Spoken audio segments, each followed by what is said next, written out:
Assalamualaikum warahmatullahi wabarakatuh. Welcome to my video.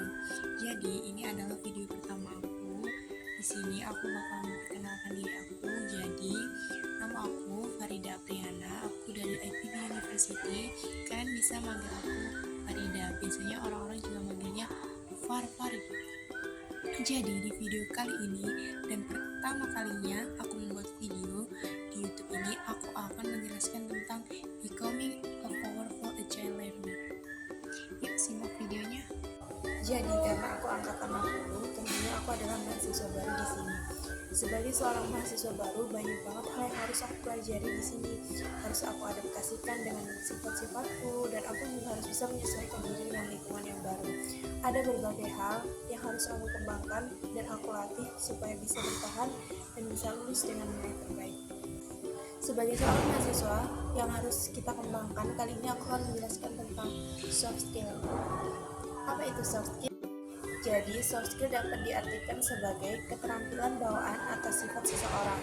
Soft skill juga dapat diartikan sebagai ciri kepribadian yang mempengaruhi hubungan interpersonal. Soft skill apa aja yang harus kita kembangkan, yang harus kita latih, dan harus kita miliki? Yang pertama yaitu public speaking. Berbicara di depan banyak orang, bagi orang yang terbiasa mungkin itu mudah, tapi bagi orang yang belum terbiasa itu sangat sulit. Public speaking itu sangat penting, karena dengan public speaking kita bisa mengutarakan pendapat kita di depan banyak orang. Kita bisa melatih kemandirian kita nantinya juga bisa bersosialisasi dengan lingkungan dan bisa menjadikan suara kita itu terdengar oleh orang lain di dunia pekerjaan maupun interaksi sosial nanti ketika kita berada di lingkungan masyarakat maupun di lingkungan politik. Yang kedua adalah kemampuan problem solving. Apa itu problem solving? Problem solving adalah kemampuan memecahkan masalah, memahami masalah tersebut dengan tenang dan sikap dewasa. Pemecahan masalah itu penting sebagai seorang mahasiswa baru maupun ke depannya nanti. Karena setiap orang dan setiap manusia itu pasti akan dihadapkan oleh masalah. Dan ketika kita mampu dan tenang menghadapi masalah tersebut, kita mampu menyelesaikannya dengan pikiran yang dingin, dengan jiwa yang besar, itu tentunya akan mempermudah kita.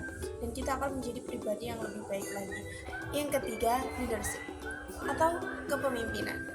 Menjadi seorang pemimpin itu sangat diperlukan di dunia manapun, baik di mahasiswa baru, di kampus, di lingkungan sosial, itu sangat penting menjadi seorang pemimpin.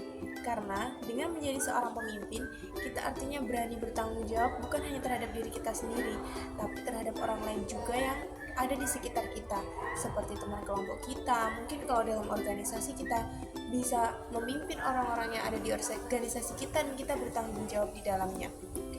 Nah, untuk selanjutnya di dunia pekerjaan, apalagi menjadi seorang pengusaha, di dunia entrepreneur, menjadi pemimpin itu sangat penting karena di sana kita akan bisa memanage dan mengatur segala sesuatu yang berhubungan dengan usaha kita, dan kita berani mengambil keputusan dan bertanggung jawab atas keputusan tersebut nantinya.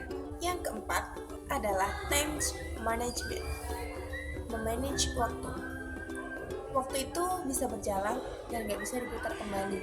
Jadi, kita harus bisa memanfaatkan waktu dengan sangat baik. Waktu itu sangat penting kita atur, apalagi seorang mahasiswa. Karena nantinya di dunia perkuliahan itu ada banyak sekali tantangan dan banyak sekali hal-hal yang harus kita lalui.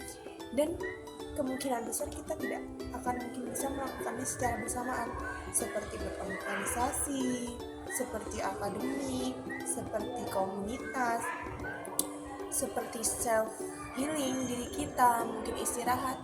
Dan kalau kita tidak bisa membagi waktu, kita tidak akan bisa mungkin mencampur semuanya ke dalam satu waktu. Maka dari itu, memanage waktu itu sangat penting. Nah, bagaimana caranya untuk mengembangkan soft skill tersebut?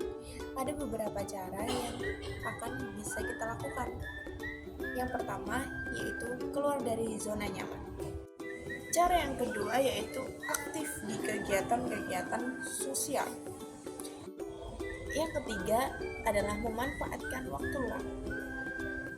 Yang terakhir yaitu yang keempat adalah aktif di organisasi kampus. Jadi guys, itu saja video yang dapat aku share ke kalian tentang soft skill dan cara pengembangan soft skill sebagai mahasiswa baru.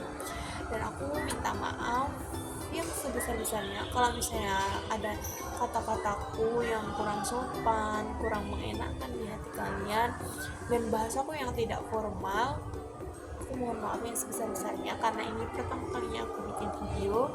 Bye, sampai jumpa di video selanjutnya. Wassalamualaikum warahmatullahi wabarakatuh.